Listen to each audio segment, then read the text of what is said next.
This topic is called factoring a linear binomial.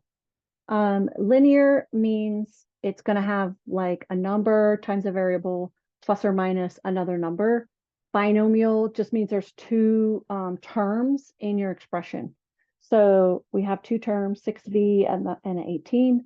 It's linear because there's a variable in one of the terms. So to factor, that means we're trying to find a factor or a number that goes into both of the number parts of our binomial or of our terms. P.S. Please subscribe to my channel. And then if you want to like videos that have helped you, or if you want to make comments, that'd be great. You're welcome to do that. Okay, so we're looking at 6 times v, and we're looking at 18.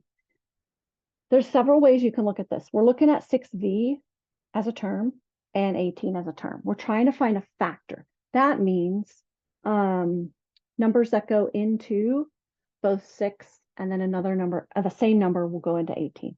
So I can actually break this down to 6 can be 2 times 3 times v. I like using prime numbers because they help us see all the factors that they have in common. And 18, if we look at 18 as 9 times 2 and then 9 as 3 times 3, 2 and 3 and 3, those are all prime numbers.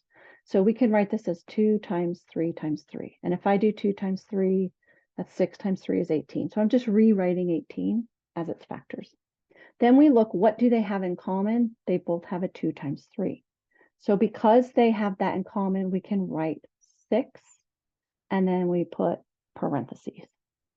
Then what we do is we divide each term by 6. So when we divide by 6, this goes to 1 and we're left with v. We still have our plus sign. When we divide by 6, we're left with 3.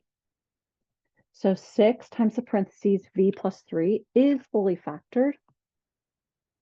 And that's what we type here. So 6 and then v plus 3 into parentheses.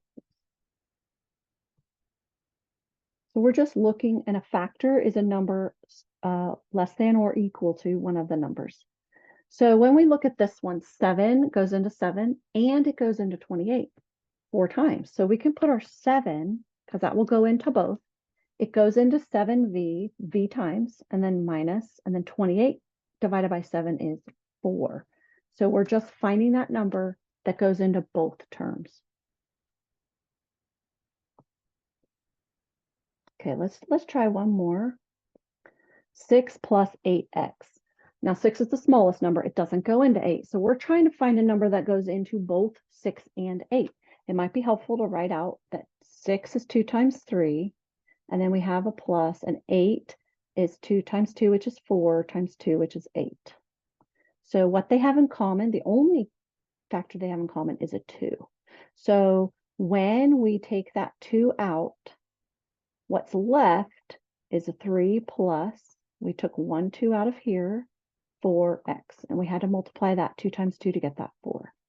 So that's going to be our factored form, because 2 is the only number that goes into both, and then we have to put down what is left over after we divide both of them by 2. Okay, that's the end of the lesson.